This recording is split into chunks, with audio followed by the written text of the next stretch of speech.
Okay, so I'm going to give some audio instructions over the top of these slides, so hopefully the lesson's really clear. This is your English Literature double lesson for Thursday, the 19th of March.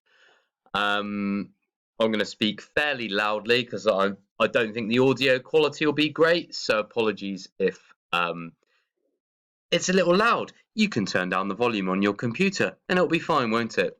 So we're going to look at prejudice, education and opportunity in Blood Brothers. This follows on really nicely from our initial lessons where we studied our first meeting of Mrs. Johnston and Mrs. Lyons, and then the first meeting of Edward and Mickey when they were 7. And we thought about how their family lives up until this point had impacted them in terms of many different things, such as social class, the way they talk, the way they behave, and the type of lives they'd led thus far. So, for this lesson, may I remind you that you can pause it at any time. Pause button is here. So please pause the audio when I ask you to do the tasks. Here are the goals of the lesson. Do have a read. We're thinking about Mickey and Edward and how they're affected by their family lives, and exploring Russell's methods and how his choices help us understand some of the key themes in the play. When you're done, you should have a page of notes on the policeman scene, a page of notes on the education scene, and a written response of about 2 paragraphs, 1 paragraph on each of these scenes. Do attempt the review questions as well. You should submit your work using the function on Show My Homework. Please work out how to do that ASAP. Email me with any issues. This is what you need: access to the slides, access to the audio, which will come up on YouTube, and copies of the 2 scenes, which I've already uploaded to Show My Homework. So here are your review questions. Pause the video, give them a go. All right. Mary Morstan's job in The Son of the Four. She is the governess of Mrs. Cecil Forrester, so not a especially prestigious role, involved in the child care of Mrs. Cecil Forrester, so we can presume Mrs. Cecil Forrester is fairly wealthy. So Mary Morstan would supervise the care and education of her children. This is the last line of exposure, and it is significant that it is repeated 4 times throughout the poem. It can be interpreted in many ways. Literally, the boredom that the soldiers are experiencing. Politically, perhaps a suggestion that war is futile. Nothing is happening. Neither side is making any progress, nor are the political leaders actually resolving the war. Men are dying. Nothing is being achieved. Here's the quotation, exploring Sherlock Holmes in chapter 1 of The Sign of the Four. And here's your definition of marginalised, which is one of the key words when we study Blood Brothers, in particular when we're thinking about Mickey and the Johnston family.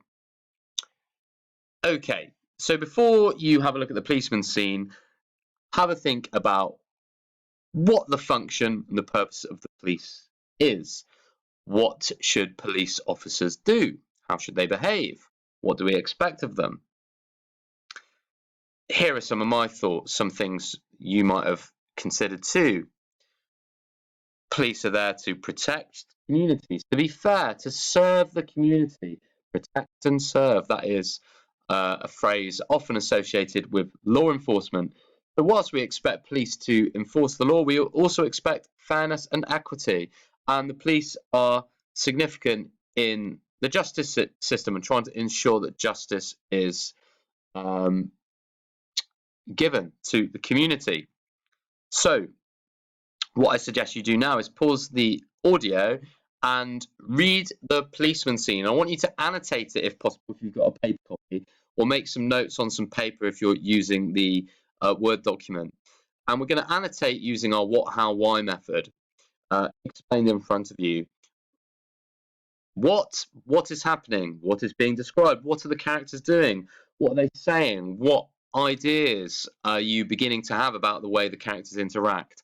How is the writer's methods? In this case, we're looking mostly at dialogue, stage directions, perhaps some of the way that stages are set and the way you might imagine these scenes being played out, and especially juxtapositioning and how Russell juxtaposes the policeman's behaviour with the two families. Why? That's looking at the big picture. Russell's intentions. Why has he made these choices? What is he suggesting about some of the key themes in the novel? Social class, prejudice, um, power, money, wealth, etc. And the questions on the right, you can leave them open perhaps and refer to them whilst you're annotating the scene. So I suggest you pause the audio and spend 10 minutes or so reading the policeman scene, annotating and making some notes about some of the things that leap out at you. Okay, so here are some ideas. You may have found other things. That's absolutely fine. I just wanted to give you a few to consider.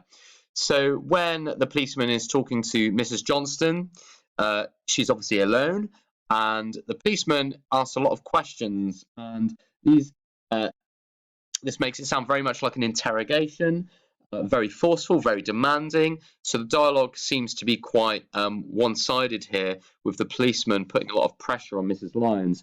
He refers to the act as a serious crime. Now, to remind you, what Mickey and Edward and Linda were doing was shooting the Peter Pan statue in the park with the BB gun, and they were just about to throw some stones into an old disused building and smash the window. So of course, not fantastic behaviour, but it's worth noting that if the policeman says it's a serious crime, he's implying it's against the law, he's implying that it's very severe and may warrant some punishment.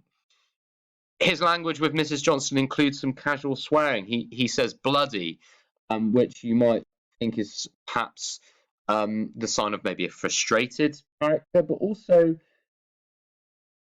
arguably lacking in professionalism and perhaps not the sort of fair and equitable behaviour we expect from a police officer. And I think the stage directions here are really telling. Mrs. Johnston barely talks. Mrs. Johnston nods. That is the stage direction that is repeated often. You could argue that she's almost been cowed into silence by the police officer. She feels powerless. She feels intimidated. She feels voiceless in the face of this authority figure.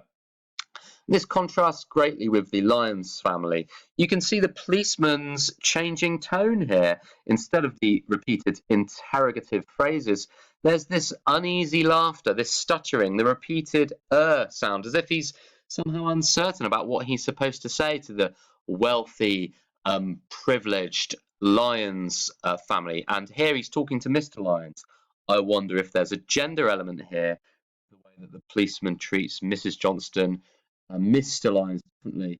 Gender here might sort of overlap with social classes, some factors which shape the way the police officer behaves. A huge juxtaposition here, describing it as a prank, whereas previously it had been a serious crime. Now, Edward and Mickey were completing exactly the same act, so we must ask ourselves why the policeman uses the word prank, a childish word, a trivial word, diminishing the seriousness of their behaviour with the Lyons family.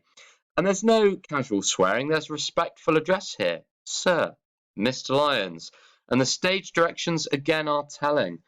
We see that the police officer removes his helmet, clearly a sign of respect. He's offered a glass of scotch by Mr. Lyons. This is a sign of Mr. Lyons' privilege and his ability to almost comfort and manipulate, and some may even argue use his power and wealth to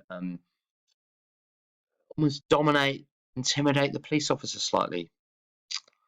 Okay, on to the next scene. Time to consider education. What is the purpose of education? What's it for? Have a think. Here are some of my ideas that you might have considered. It's to develop your knowledge and skills, to broaden your horizon, to develop you as a person, and also to increase your employability and help you gain those necessary qualifications. So really, we need to ask ourselves when we read the education scene, how well these factors are provided for Mickey and Edward, and how their educations differ. And of course, their education is in many ways a consequence of the type of lives they've led up until this point. The education scene, beginning of Act 2, the boys are sort of around about 14. So once again, the what, how, why method. You can pause the video at this stage and maybe recap about how this works.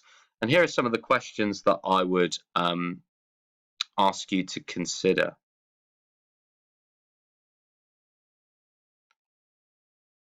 So, read the scene, print it if you can. If not, make some paper notes, draw out those quotations, explain what those quotations describe.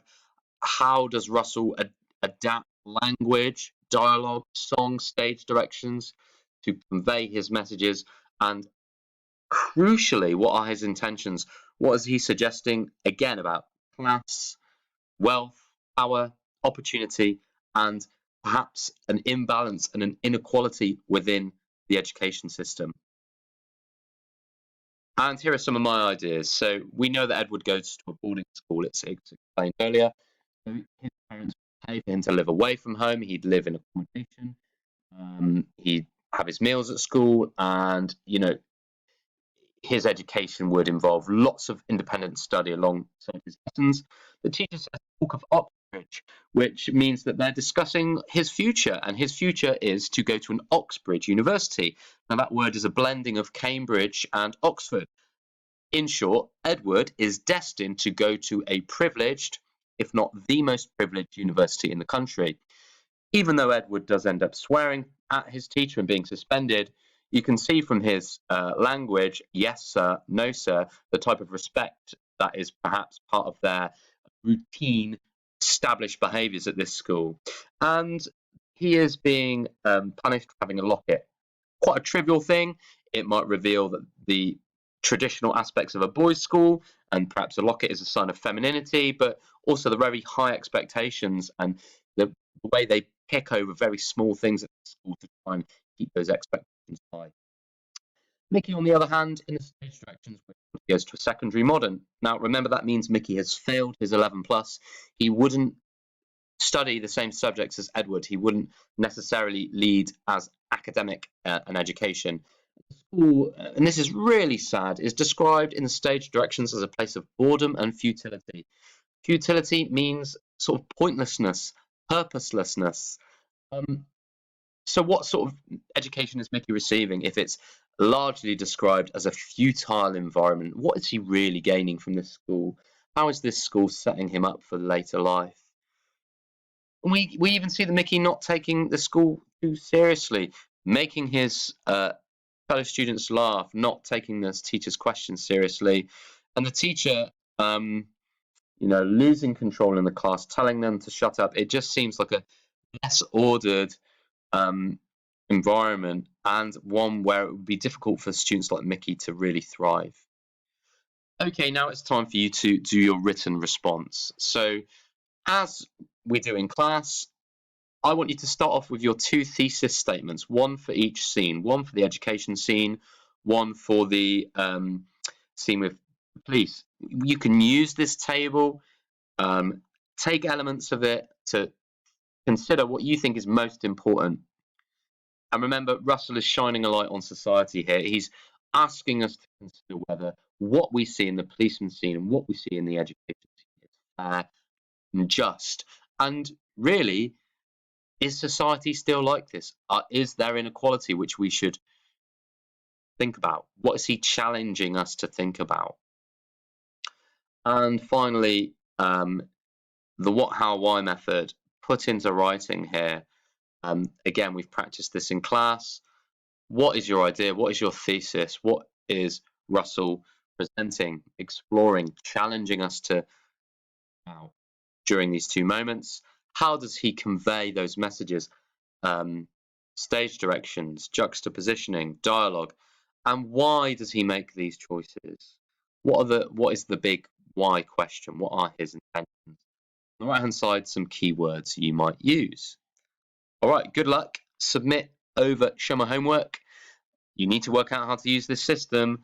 I will be logging and checking that everybody has submitted this work. Good luck.